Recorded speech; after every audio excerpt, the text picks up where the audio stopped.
আসসালামু আলাইকুম রহমতুল্লাহি বারাকাতুহু। প্রিয় সম্মানিত সুধী, যে বিষয়টি আলোচনা করব সেটা পুরাতন আলোচনা করতে চাই না, তারপরও মন কাঁধে, অন্তর কাঁধে আমার সেই মুসলিম ফিলিস্তিনি জনতা, ইয়ামিনের জনতা, সিরিয়ার জনতার জন্য মন কাঁধে।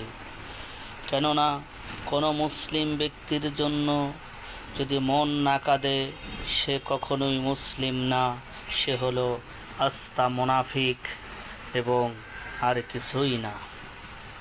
এক মুসলমানের ব্যথায় যদি অন্য মুসলমান যদি না কাঁদে, সে কখনোই মুসলিম হতে পারে না, সে মুনাফিক। তাই বলবো, আজকে দেখেন আমরা ইসরায়েলকেই শুধু দোষারোপ করছি, অথচ সে ইসরায়েলকে প্রোটেক্ট দিচ্ছে কারা? সেই আমেরিকা হলো সাপের মাথা, অথচ আমরা সেই আমেরিকার বিরুদ্ধে আমরা কিছুই বলতে পারছি না। পশ্চিমার বিরুদ্ধে আমরা কেন বলি না? কারণ আমাদের ইমানে ঘাটতি রয়েছে তাই।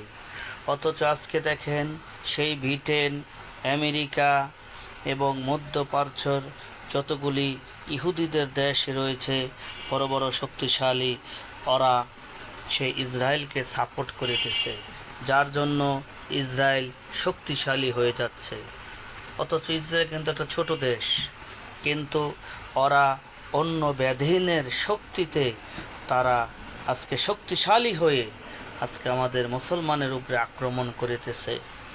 যেমন বেশি দূরে নয়, আমাদের যে পার্শ্ববর্তী দেশ রয়েছে ভারত, সেই ভারতও ইসরায়েলকে অস্ত্র শস্ত্র দিয়ে সরবরাহ করে সহযোগিতা করতেছে। আজকে দেখেন আমরা ইসরায়েলের পণ্য বয়কট করার জন্য অনেক আন্দোলন করিতেছি, অথচ শুধু ইসরায়েলের পণ্য বয়কট করলেই চলবে না। আমাদের সেই পার্শ্ববর্তী যে দেশ ভারত, নরেন্দ্র মোদী, যে কসাই মোদী, বাস্টার্ড মোদী, উগ্রবাদী মোদী, এই জানোয়ার কসাই মোদী, সে ইসরায়েলকে সহযোগিতা করতেছে। ইসরায়েলকে সহযোগিতা করার মানেই হলো আমার মুসলমানের গলায় ছুরি, আমার মুসলমানের বুকে বোমা, ইসরায়েলকে সহযোগিতা করার মানে। অথচ সেই কসাই মোদী, সেই হারামজাদা মোদী পর্যন্ত সেই ইসরায়েলকে সহযোগিতা করতেছে। সবচাইতে বেশি সহযোগিতা করে আমেরিকা। আগের যে সরকার ছিল জো বাইডেন, সেই জানোয়ারের সাথে তো চুক্তি, যতদিন জানোয়ার ছিল, জানোয়ার কাছ থেকে, জো বাইডেনের কাছ থেকে অসংখ্য অস্ত্র গোলা বারুদ সেই ইসরায়েল নিয়েছে। অথচ একটা জানোয়ারও মুসলমানের পক্ষ নয়। সে পশ্চিমা দেশ যতগুলি রয়েছে ইহুদিদের, ওরা সব ইহুদি, সব জানোয়ার হলো এক। অথচ আমরা 57টি মুসলিম ওয়াইসি মিলেও আমরা এক কাতারে আসতে পারছি না। সেটা হলো একমাত্র আমাদের ইমানের দুর্বলতার কারণেই। আজকে বলবো, শুধু আজকে এক দেশের উপরে নির্যাতিত হচ্ছে, আমরা যদি চুপ থাকি, আগামীতে অন্য দেশও তারা দখল করে নেবে। আজকে ফিলিস্তিনি দখল করছে, আগামীতে ইয়ামিন দখল করবে, তারপরে জর্ডান দখল করবে, তারপরে আপনার ইরান দখল করবে, এই জানোয়ার দেশগুলিরা। অথচ আজকে যদি আমরা নীরবতা ভূমিকা পালন করি, এই ভবিষ্যতে যত মধ্যপ্রাচ্য দেশগুলি রয়েছে, মুসলিম দেশগুলি, এই জালেমরা, এই জারজগুলিরা অন্য মুসলিম দেশগুলিও তারা দখল করবে, এবং সেই টার্গেট, সেই লক্ষ্য নিয়েই এই জানোয়ারগুলিরা ওইভাবে মুসলমানদের বিরুদ্ধে লেগেছে।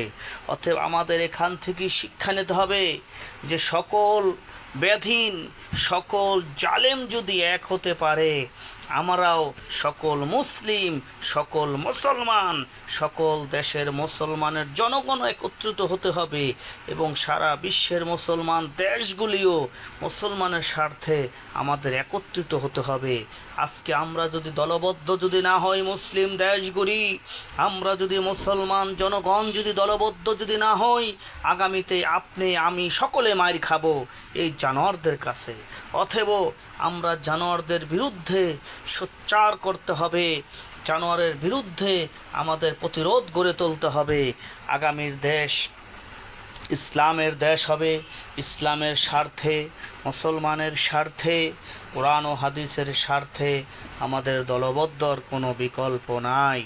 তাই বলবো, আজকে আমরা ফিলিস্তিনে যেয়ে আমাদের পক্ষে তো যুদ্ধ করা সম্ভব নয়, কিন্তু তারপরও আমরা সেই ফিলিস্তিনবাসীর জন্য একটু হাত তুলে আল্লাহর কাছে আমরা ফরিয়াদ করব, হে আল্লাহ, আপনি খানায় কাবা যেভাবে আবাবিল পাখির মাধ্যমে হেফাজত করেছিলেন, তেমনিভাবে আল্লাহ আমাদের মুসলমানের প্রথম কিবলা বাইতুল আকসা জামে মসজিদকে আল্লাহ ওইভাবে আবাবিল পাখি দিয়ে যেভাবে খানায় কাবাকে হেফাজত করেছেন, ওইভাবে আল্লাহ আমাদের আল্লাহ প্রথম কিবলা, হায় আল্লাহ প্রাচীন কিবলা মসজিদে আকসাকে আল্লাহ আপনি হেফাজত করিয়েন, আল্লাহ ফিলিস্তিনকে বিজয় দান করিয়েন।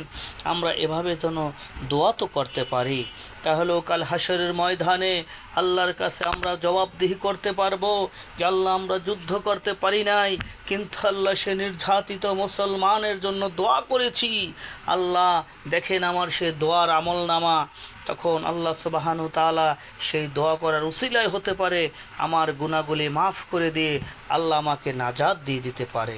তাই আসুন আমরা ফিলিস্তিনের জন্য, ইয়ামিনের জন্য, সকল মুসলিম দেশের জন্য আমরা দোয়া করব, যেন সকল মুসলিম জনতা যেন এক হয়, সারা বিশ্বের মুসলমানরা যেন এক হয়ে যেন লড়াই করতে পারে সে জারজদের বিরুদ্ধে। কেননা আজকে যদি আমরা এক না হই তাহলে আমাদের কঠিন ভয়াবহ রয়েছে।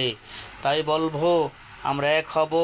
বিশেষ করে যে 57টি দেশ রয়েছে, ম্যাক্সিমাম দেশের কাছে পারমাণবিক বোমা রয়েছে। তাই আসুন আজকে আপনাদের কাছে যদি পারমাণবিক বোমা থাকে আর সেই বোমা যদি ব্যবহৃত না করেন আর সেই মুসলমান যদি মারা যায়, কাল হাসরের ময়দানে এই পারমাণবিক বোমাকারী ব্যক্তিদেরও জবাবদিহি করতে হবে যে তোমার কাছে পারমাণবিক বোমা ছিল, পাকিস্তানের কাছে পারমাণবিক বোমা ছিল, তারপরে আপনার তুরস্কের কাছে পারমাণবিক বোমা ছিল, ইরানের কাছে পারমাণবিক বোমা ছিল, মুসলিম বড় বড় দেশের কাছে পারমাণবিক বোমা ছিল, তোমরা সেই পারমাণবিক বোমা দিয়ে ইসরায়েলদেরকে কেন ধ্বংস করো নাই? আজকে আল্লাহর সামনে সেদিন জবাবদিহি করতে হবে। তাই বলবো পারমাণবিক বোমা রেখে দিলে কোনো লাভ হবে না, সেগুলো প্রয়োগ করতে হবে, সেগুলি ব্যবহার করতে হবে।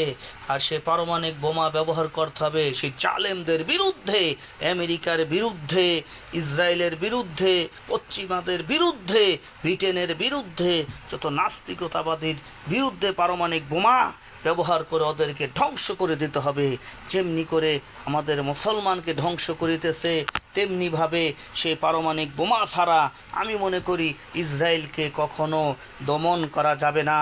তাই আসুন পশ্চিমা মুসলিম দেশগুলি যারা রয়েছেন, আপনারা পারমাণবিক বোমা দিয়ে ইসরায়েলকে ধ্বংস করে দেন, নয়তো এই ইসরায়েল গোটা মুসলিম দেশগুলিকে ধ্বংস করবে অচিরেই। অতএব আপনি সেই ধ্বংস থেকে বাঁচতে হলে আপনারা সেই পারমাণবিক বোমা দিয়ে সেই জালেমদেরকে ধ্বংস করে দেন, নয় আপনি সেই ধ্বংসকারী হয়ে যাবেন।